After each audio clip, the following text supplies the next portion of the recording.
5. The Great Agra Treasure. Holmes, Miss Morstan and myself looked at each other in surprise. My body felt cold with fear.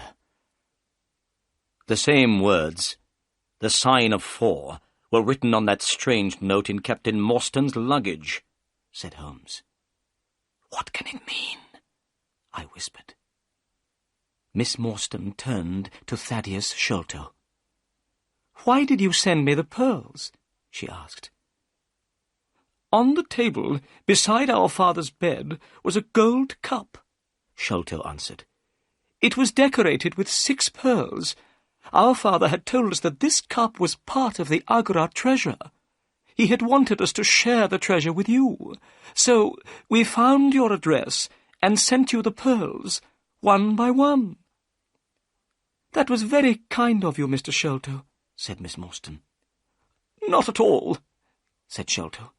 But now I am going to tell you something very exciting. Yesterday, my brother and I found the great Agra treasure. You found the treasure? We repeated in astonishment. Yes. Our father had died before he told us where it was hidden. My brother Bartholomew and I searched for the treasure for 6 years. Yesterday, we found it. That is why we sent you the letter, Miss Morstan. We have found the treasure, but half of it belongs to you. Where is the treasure now? Asked Holmes.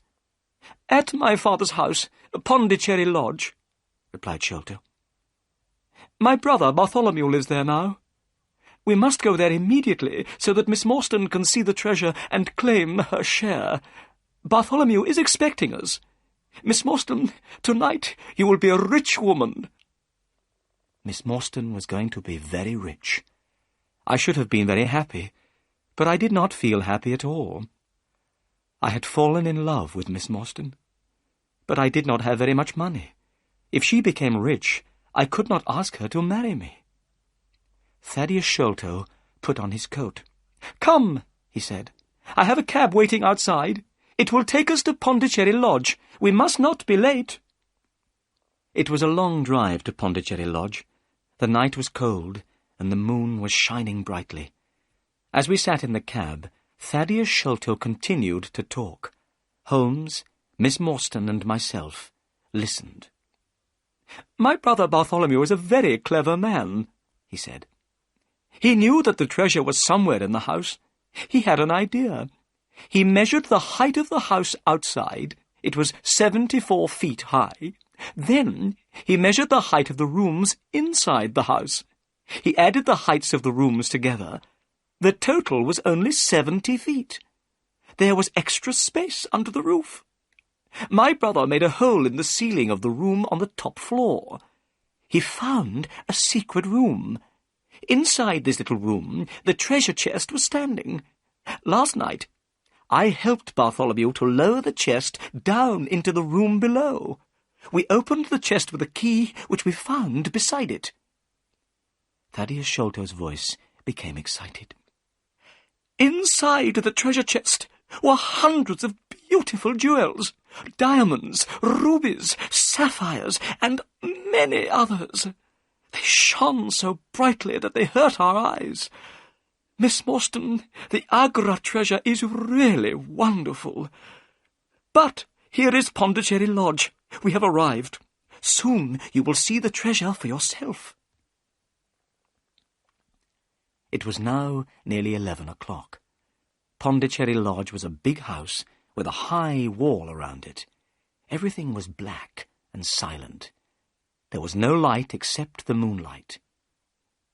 This is very strange, Thaddeus Sholto said nervously. I don't understand why there are no lights. My brother Bartholomew is expecting us, but the house is dark. We walked up to the house.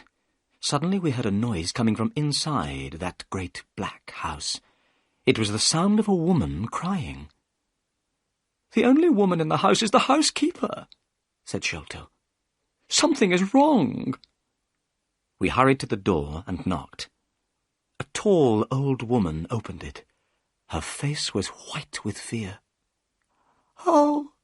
"Mr. Thaddeus, I'm glad you've come," she said. "I'm very frightened. Come into the house, Mr. Thaddeus. Oh, I'm glad that you're here. Something terrible has happened to your brother."